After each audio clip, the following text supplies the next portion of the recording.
먼저 성경 본문은 로마서 3장 23절부터 26절까지입니다. 로마서 3장 23절부터 26절 길지 않으니 함께 합독하여 읽도록 하겠습니다. 로마서 3장 23절부터 26절까지입니다. 함께 읽습니다. 시작. 모든 사람이 저를 범하였으면 하나님의 영광에 이르지 못하더니 그리스도 예수 안에 있는 성령으로 말미암아 하나님의 은혜로 값없이 의롭다하심을 얻은 자였느니라. 이 예수를 하나님이 그의 피로써 믿음으로 말미암는 화목제물로 세우셨으니 이는 하나님께서 길이 참으시는 중에 전에 지은 죄를 간과하심으로 자기의 의로우심을 나타내려 하심이 곧 이때에 자기의 의로우심을 나타내사 자기도 의로우시며 또한 예수 믿는 자를 의롭다 하려 하심이라. 아멘. 저희는 지금 로마서 말씀을 중심으로 해서 기독교 신앙 에센스, 신앙의 기초를 지금 다루고 있는 중입니다. 그 가운데에 구속에 대하여 그리고 구원에 대하여서 지금 다루고 있습니다. 제가 일하는 스타일은, 제가 뭔가를 행하는 스타일은 저는 좀 즉흥적인 면이 많거든요. 그리고 일을 크게 하는 거를 좋아하는 스타일입니다. 저랑 같이 일하는 사람은 조금 불편할 수도 있겠죠. 그런데 제가 무엇인가를 배울 때에는 듬벙듬벙 크게 하면 좀 불편해합니다. 왜냐하면 이해가 되지 않으면 납득이 잘 안 돼서요. 그래서 성인이 되고 나중에 신학교에 가고 신학대학원에 가고 박사과정을 밟은 이유도 내가 이 말씀을 성도님들께 전해야 되는데 내가 이해되지 않는데 어떻게 성도님들에게 말씀을 전할 수가 있지라는 생각이 들어서 조금 더 공부를 했던 이유였습니다. 제가 신앙 에센스를 하는 이유도 똑같습니다. 성도님들께 예수님이 우리를 무엇하셨습니다? 구원하셨습니다 라는 단 한마디를 믿기만 하십시오라고 하면 되겠죠. 그러나 믿음이라는 것은 우리의 지적인 동의는 아니지만 그걸 완전히 배제하는 것도 아니기 때문에 하나님께서 예수 그리스도를 통하여서 이루신 구원이라는 것이 이러한 것들이 있구나. 나는 하나만 알고 있었는데 실은 그것보다 더 많이 있고 나는 한 면만 보았는데 사실은 그것보다 더욱더 다각적이고 입체적이구나라는 것을 우리들이 알 때에 우리의 신앙의 모습도 편파적이거나 편향적이지 않고 조금 더 균형 잡히게 될 수 있습니다. 그래서 여러분과 함께 신앙 에센스를 여러 가지 모양으로 하고 있는 것이니 그런 것들을 여러분 참조하시고 따라와 주시면 신앙 에센스에 여러분에게 덕이 되리라고 생각을 합니다. 제가 구속이라는 것이 뭐냐?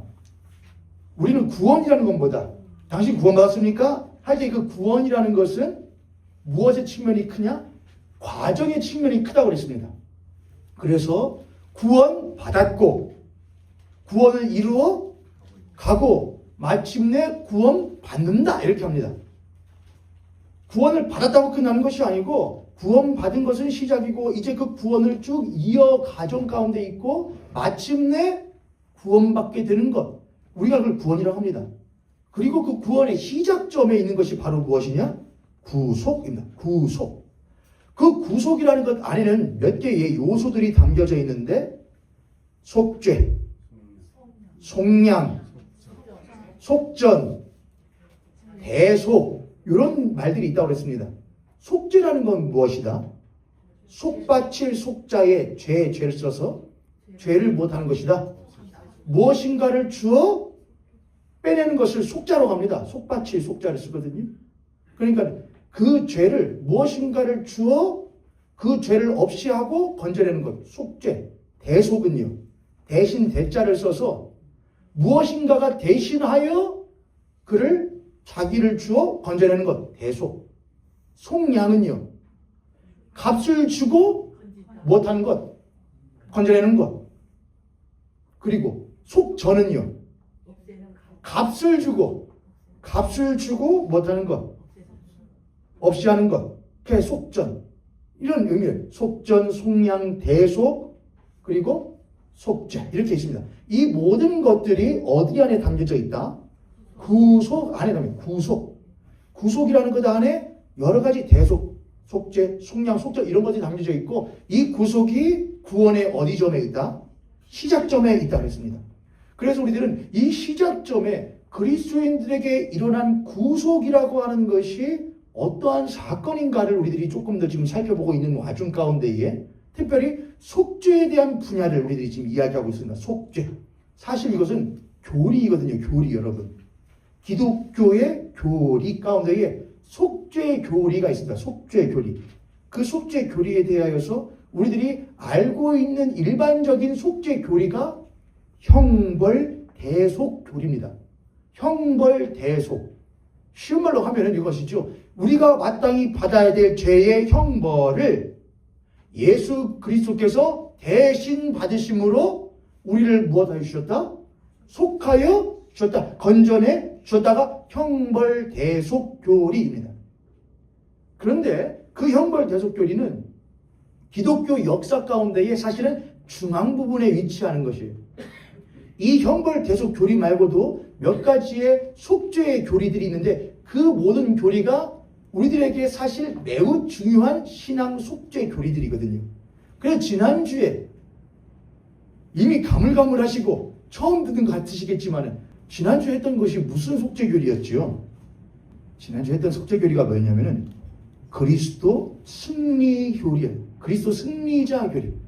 예수 그리스도께서 모든 죄와 사탄의 권세를 무엇하시고 이기시고 그 죄와 사탄의 권세 가운데에 억눌려 있던 우리를 예수의 십자가를 통하여 무엇하여 주셨다?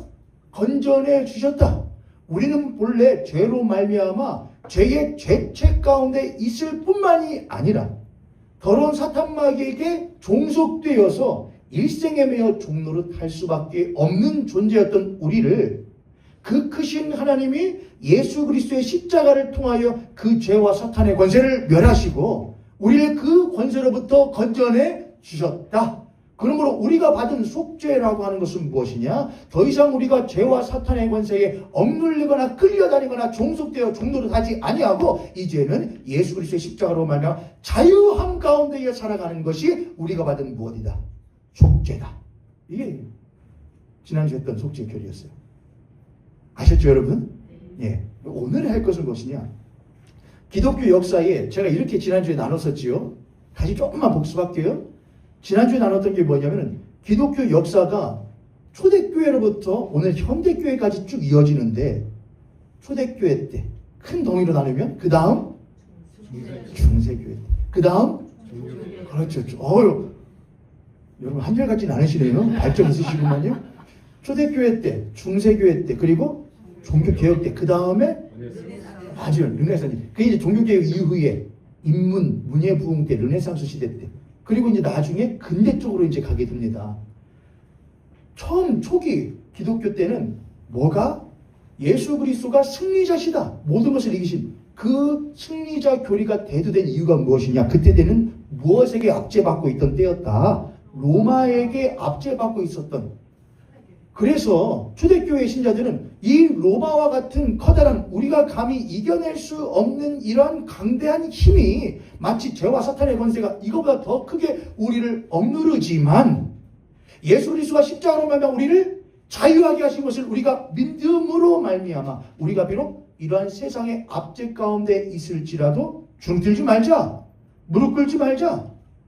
혹 우리가 땅을 파고 무덤 가운데 들어갈지라도 우리가 주눅들지 말고 우리의 신앙을 꿋꿋하게 못하자 지켜내자라는 것이 초대교회 신자들의 신앙이었어요.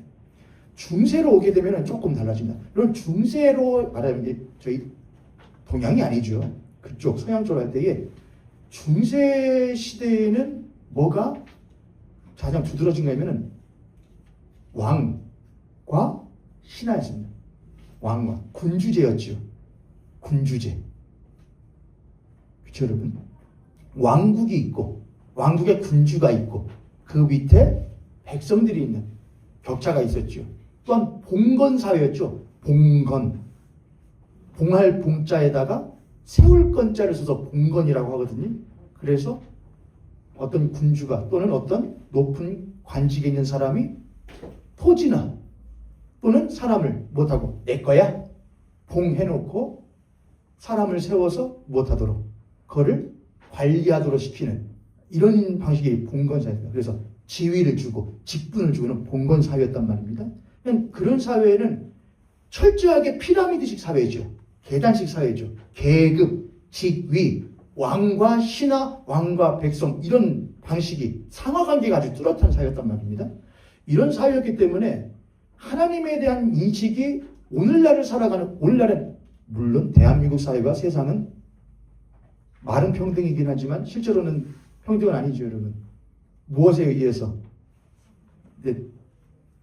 철저하게 자본주의 사회니까 돈의 유무에 의하여서 계급이 나눠지는 사회지요. 하지만 여하간 외형과 형식적으로는 무슨 사회입니다? 평등 사회죠. 그래서 오늘날 우리가 인식하는 것과 그때 중세시대 사람들이 인식하는 것은 사고방식의 차이가 뚜렷해요. 무슨 말씀인지 이해되시죠? 오늘날 우리들이 MZ세대를 보면서 뭔 종족들이야 라고 생각하는 것보다 훨씬 더 그때 당시의 사람들과 우리들의 사고방식은 크게 차이가 있습니다. 그래서 우리 오늘을 살아가는 현대인들은, 현대 그리스도인들은 하나님을 생각할 때, 예수님을 생각할 때 어떻게 많이 느끼느냐? 나의 친구 되시는 예수님으로 많이 해요. 하나님은 어떻게 생각하느냐? 하나님은 나의 고민과 나의 아픔을 들어주시는 하나님. 그래서 마치 내 어깨 높이에 있는 내 곁에서 동행하시면서 내가 아플 때, 내가 힘들 때 내 곁에 앉아서 들어주시고 상담해 주시고 위로해 주시는 하나님으로 많이 못하느냐? 이해를 하는데 중세시대에는 그렇지가 않았어요. 중세시대는 하나님이라는 존재는 어떤 존재냐? 지고지순하시며 감히 인간이 범접할 수 없는 가장 거룩하신 하나님으로 인식을 했단 말이에요.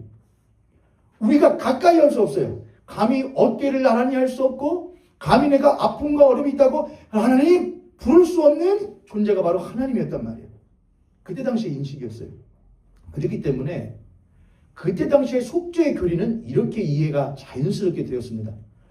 우리가 범한 죄라는 것은 우리와 이게 균등하게 평등하게 보여지는 그런 존재에게 행한 죄가 아니고, 생각해보세요 여러분. 그때 중세시대 때의 어떤 백성이 왕을 만약에 함부로 모욕을 했다고 생각해보세요. 그럼 어떻게 돼요? 이거죠.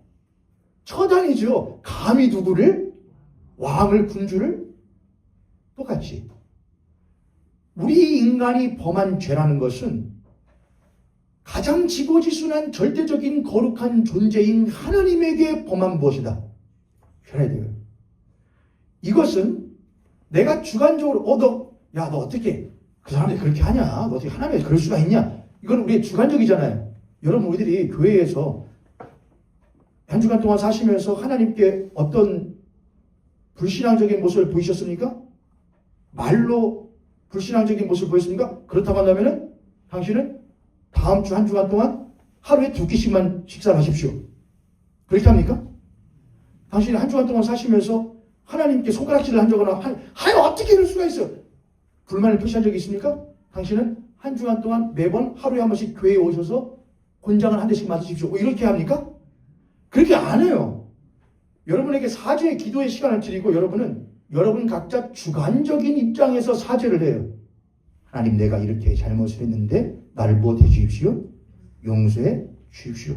그리고 그 사죄에 대한 대가도 여러분 주관적으로 스스로 알아서 하죠. 그렇잖아요 여러분.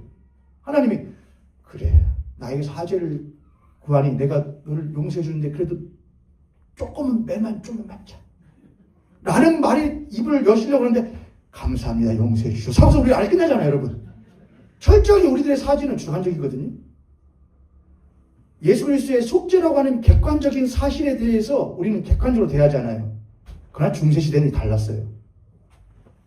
하나님이라고 하는 존재에 대해서는 우리가 범한 죄는 철저하게 객관적인 거예요. 어마어마한 처벌의 대상이라고 인식을 했단 말이에요. 사실은 그때 당시에 그들이 가지고 있었던 이 속죄의 교리 속에서 하나님을 대하는 방식이 오늘 현대를 살아가는 그리스도인들은 조금은 배울 필요가 있습니다. 왜냐하면 우리는 너무나 하나님에 대해서 두려움이 사라진 시대를 살고 있거든요. 우리의 신앙은 하나님에 대한 두려움이 별로 없어요. 죄 지을 수도 있지 뭐. 아니 하나님이 그 정도는 용서해 주셔야 되는 거 아닌가? 아니 내가 하나님 오죽하면 그랬겠어요. 내가 오죽하면 하니까 그랬겠냐고요. 아니 하나님 그 정도도 용서를 못 해주면 하나님의 사랑 도대체 어디 간 거라고 해서 오히려 하나님께 뭘 하려죠? 논리적으로 상대를 하려고 그러죠. 근데 당시에 논리가 필요 있어요, 없어요? 없는 거예요, 여러분. 어떻게 하나님께 할 수 있냐 이거예요. 그러므로 인간이 창세기에서 범한 죄라고 하는 것은 거룩하신 하나님께 범한 죄이므로 그에 대한 처벌 또한 우리가 범한 죄의 크기가 누구에게 한 것이기 때문에 그 크신 하나님께 절대적인 하나님께 한 것이므로 죄의 크기 또한 그에 비례하여서 무엇하신다? 크다고 생각했단 말이에요. 그럼 도대체 나라고 하는 존재가, 인간이라는 존재가 하나님께 범한 이 큰 죄를 어떻게 처리할 수 있을 것이냐? 있다 없다? 없다는 거예요. 성경을 몇 구절 찾아보겠습니다. 로마서 3장 우리가 23절부터 26절까지에 우리가 금방 읽었던 데를 보면 이렇게 쓰여 있죠. 25절입니다. 로마서 3장 25절 함께 읽어보겠습니다. 시작. 이 예수를 하나님이 그의 피로써 믿음으로 말미암는 화목제물로 세우셨으니 이는 하나님께서 그의 자부심 중에 전에 지은 죄를 간과하심으로 자기의 의로우심을 나타내려 하심이니. 여기 말씀에 보면은 중요한 단어가 있는데 그게 뭐냐면은 하나님께서 전에 지은 죄를 무엇하심으로 간과하심. 간과라는 말이 무엇입니까, 여러분? 간과라는 건 쉬운 말하면 그렇게 쳐준다는 거. 실제로는 그렇지는 않은데 그렇다고 쳐줄게. 실제로 네가 범한 죄에 대한 대가는 100을 줘야 되는 게 마땅한데 2만 해도 내가 그렇다고 간과해 줄게. 이게 간과입니다. 하나님은 우리가 범한 죄에 대해서 우리가 행하는 모든 전에 지은 모든 죄에 대해서 우리들이 나름대로 양심적으로 도덕적으로 윤리적으로 내 나름대로 하나님께 아무리 뭘 했다고 하더라도 주관적으로 용서를 구했다고 할지라도 그것은 하나님께 만족스럽다 만족스럽지 못하다 말 못하다는 거예요. 하나님의 크심에 비례하는 그 어마어마한 그 죄의 처벌의 그 크기를 우리가 아무리 인간의 요량으로서 무엇으로 행함으로써 한다고 해도 그건 하나님께 결코 만족되어 줄 수가 없다 이거예요. 그래서 하나님은 그저 무엇할 수밖에 없는 것이냐? 간과하시는 거예요. 전에 지은 죄를 간과하신다 이거예요. 그럼 도대체 그 지고지순하신 거룩하신 하나님에게 범한 그 죄에 대한 그 죄로 인해서 하나님의 이 불타는 하나님의 이 죄에 대한 분노하심. 하나님 죄를 좋아하셔요? 미워하셔요? 미워하시죠? 얼마만큼 미워하셔요? 하나님이 죄를 얼마큼 미워하셔요? 성경에 하늘만큼 땅만큼.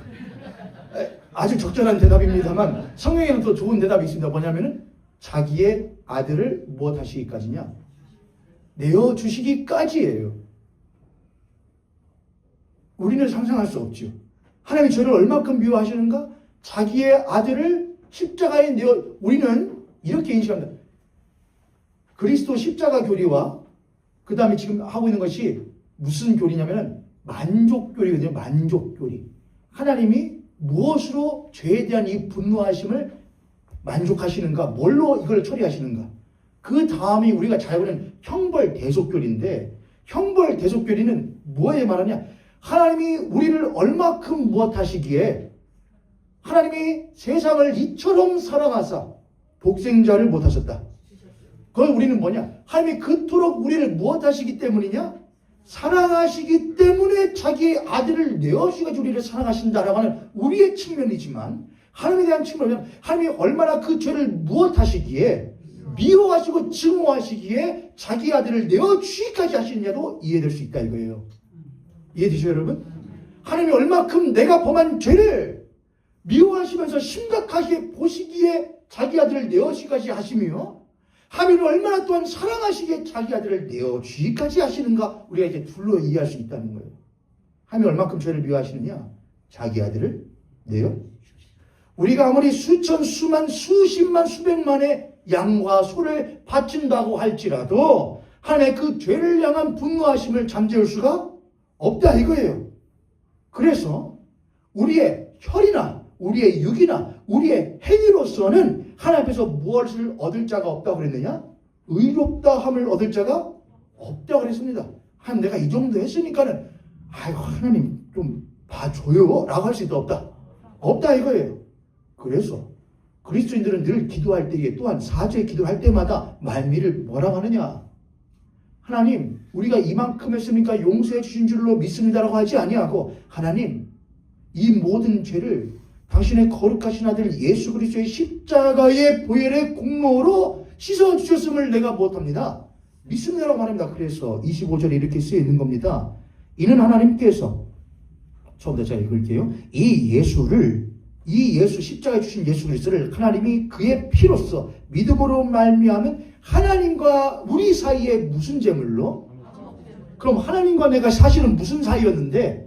화목하지 않은 원수 사이였는데, 보기만 하면 못하고 싶은 사이였는데, 우리는 이제 하나님 우리를 사랑하셔서, 그런데 그렇긴 하죠. 그러나 죄를 범한 죄에 대해서는 하나님 뭐가 없다니까요.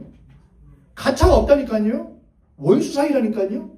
그러나 하나님이 그 원수 사이를 크신 사랑으로 말미암아 견디실 수가 없기에 그 원수 사이를 화목하게 만들기 위해서는 죄를 해결하지 않고서는 안 되기에 그 죄를 해결할 유일한 대상으로 누구를 세우셨느냐?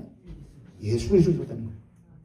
그 예수 그리스도가 모든 하나님의 그 죄에 대한 분노를 모두 다 못하시고 모두 다 한 몸에 짊어지시고 십자가에 못하시고 죽으셨다는 거예요. 그러므로 그 죄에 대한 그 분노와 증오하심이 누구에게는 오지 아니하고 이 실제로 죄를 범한 나에게는 오지 않고 죄를 짓지 않으시고 죄를 알지도 못하신 예수에게 모두 다 되니까요. 우리에게는 뭐만 오고요? 그 하나님의 지극하신 은혜와 사랑만 오고요. 그 모든 분노는 누가 담당하시고 예수 그리스도가 담당하시고 그 사랑과 은혜는 본래는 그 예수 그리스도 받으셔야 될 은혜와 사랑은 온전히 우리들에게 바쳐졌기에 그래서 예수님이 십자가에 죽으실 때에 죄인으로서 죄는 없으시지만 죄인으로서 십자가에 죽으면서 엘리 나면 아버지 어찌하여 나를 못하십니까? 버리십니까? 라고 말했던 거예요. 실제로는 우리가 못 받아야 될 자인데 버림받아야 될 자인데 그가 대신 버림받으시고 우리는 그에게 얻은 바 되시오 하면 자녀로서 칭하게 되었다. 이것이 속죄에 대한 은혜입니다. 25절에 다시 한번 보면 이 예수를 하나님이 그의 피로써 믿음으로 말미암은 화목제물로 세우셨으니 이는 하나님께서 길이 참으시는 중에 전에 지은 죄를 간구하심으로 자기의 의로우심을 나타내 26절을 함께 읽겠습니다. 시작. 곧 이때에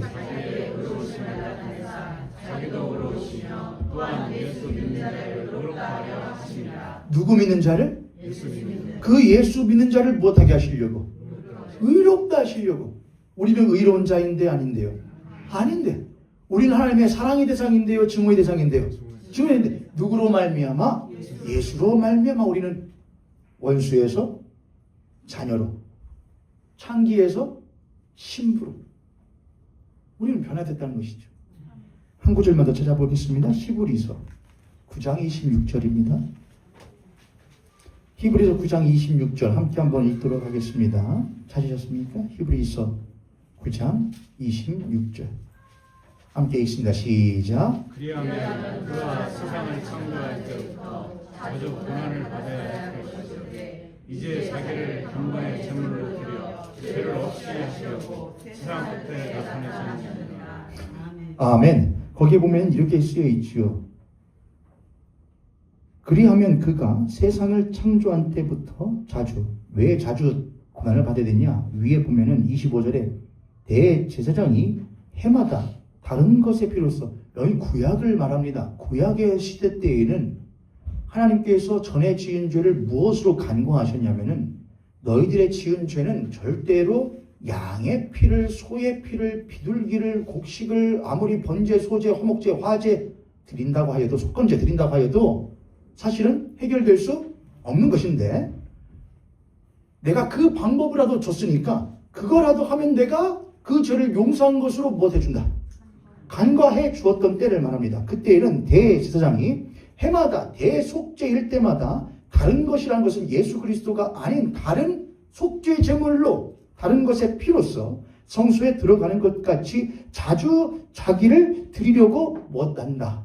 아니한다. 왜냐하면 예수 그리스도 자주 드려야 된다는 뭐예요? 계속 드리면 여러분 배 고파 보셨죠, 여러분? 배 고파 보셨어요? 막 먹잖아요, 음식을요. 그럼 음식을 먹는데 인간의 위라는 게 한이 있잖아요. 그러면은 배부르게 먹고 나면은 음식을 다 하면 차려놔도 눈에 들어와요, 안 들어와요? 안 들어요. 그게 뭐예요? 아유, 야, 더 먹어. 그럼 뭐라 그래요? 야, 배 터지겠어. 야, 이제는 만족해라는 말을 하죠. 안 먹어도 돼. 라는 말 하잖아요. 해마다 다른 것에 피를 드려야 되는 것은 무엇이냐? 그것으로서 하나님을 무엇하게 할 수 없기 때문이냐? 100% 만족시킬 수 없기 때문에 그래요. 그러나 예수 그리스도의 십자가의 보혈은 누구의 보혈이냐? 하나님의 독생하신 아들의 보혈이기에 하나님께는 다시는 무엇하고 싶지 않은 것이냐?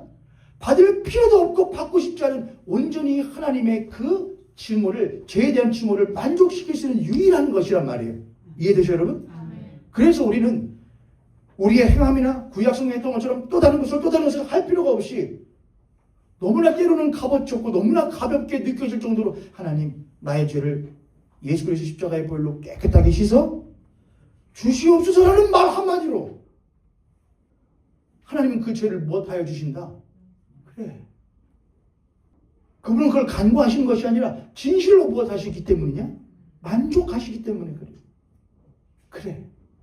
다른 것은 다 안 되지만 내 독생하는 아들 예수의 피라고 한다면은 내가 더 말할 것이 없지. 네가 그걸 처음으로 믿는다면은 내가 더 말할 것이 없지. 라고 한다는 것입니다.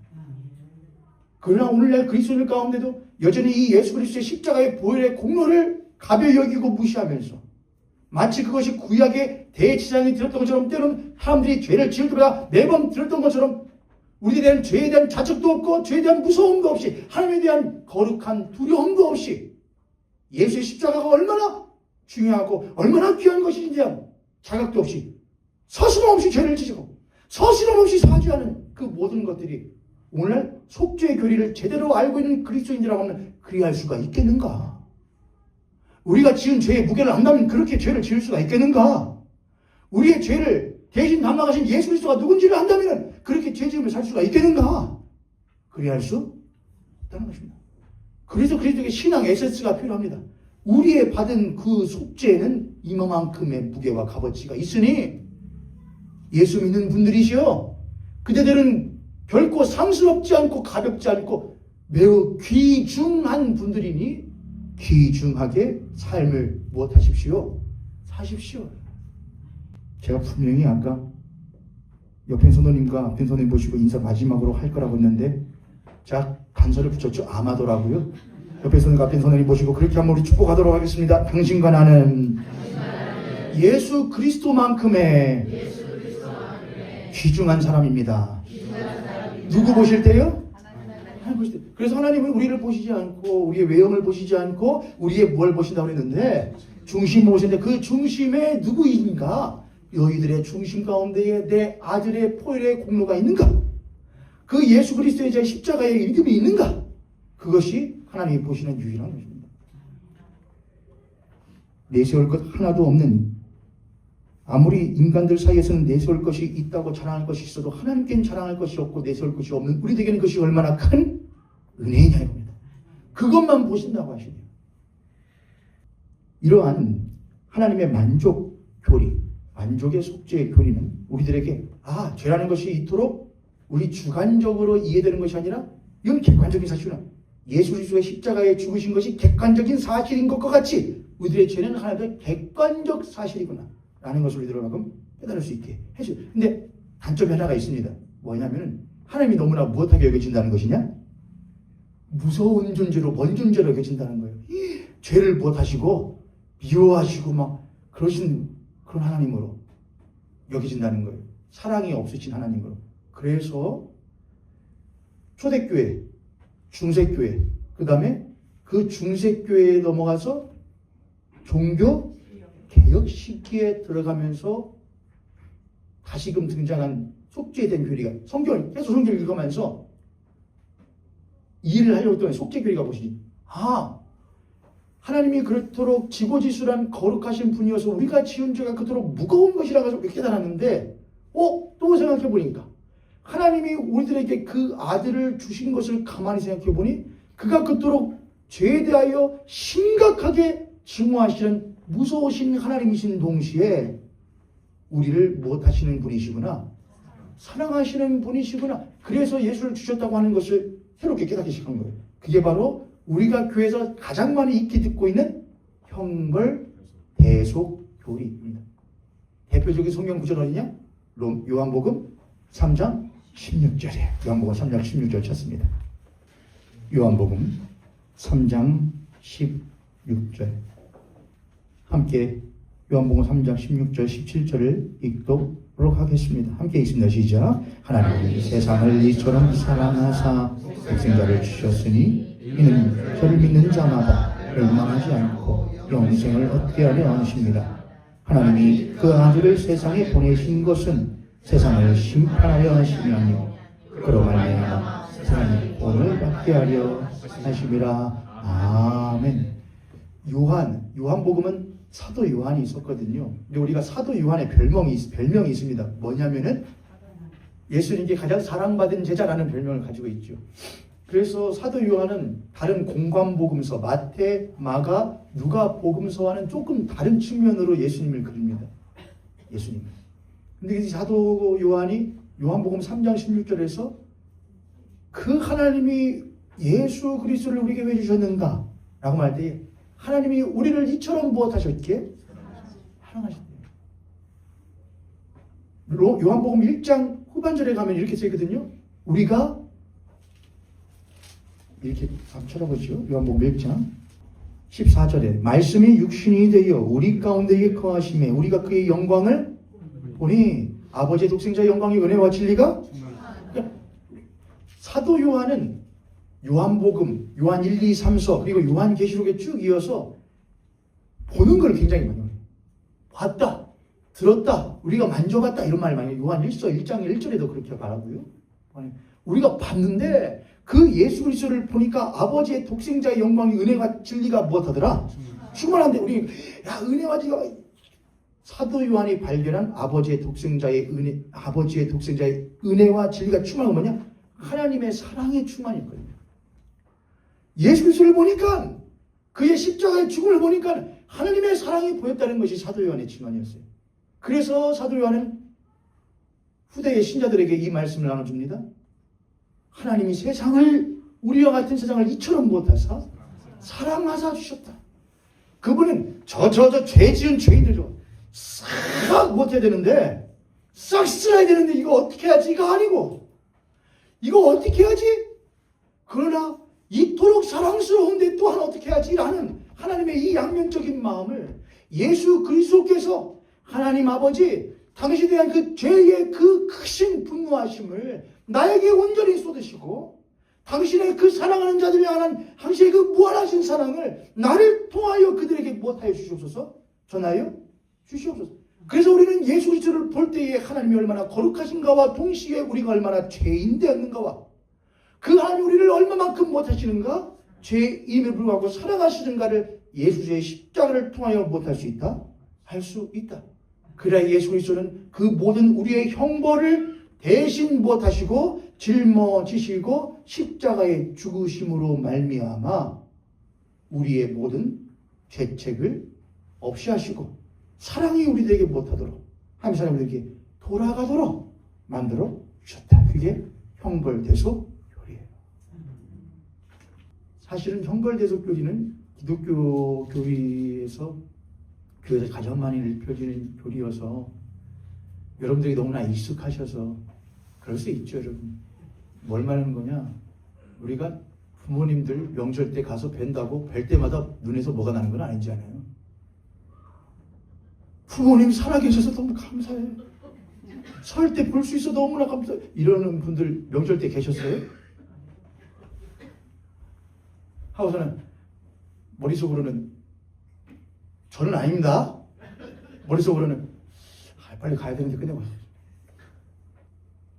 똑같이 우리가 형벌 대속교리라는 것은 교리가 아니거든요. 사실은 교리가 아니라 이거는 하나님의 실제로 하시는 은혜의 역사인데 이것이 너무나 우리에게 익숙하다 보니까는 형벌의 예수가 그 일을 하셨다는 것을 들어도 우리들의 마음이 뛰지 아니하고 예배 시간 얼른 끝나고 집에 가야 되는데 라는 마음이 드시는 것은 전하는 목사의 부족함과 동시에 우리들에게 얼마나 이 형벌 대속교리가 우리의 마음을 두드리지 못하는가에 대한 우리의 마음이 얼마나 많이 못해져 있는가? 많이 단단해져 있고 또한 거칠어져 있는가를 증명하는 것이기도 합니다. 형벌 대속교리는 다음 주에 또 이어서 더 해야 됩니다. 지금 앞에만 하고 넘어갑니다. 원하옵기는 우리 모형교회 성도님들 지금의 이 속죄의 교리, 구속의 교리들을 쭉 이어서 갈 때에 이 교리가 여러분의 머리를 때리는 것이 아니고 어디를 때릴 수 있기를, 여러분의 심령과 영혼을 때려 무릎 꿇게 할 수 있기를 주님의 이름으로 간절히 축복합니다. 아멘.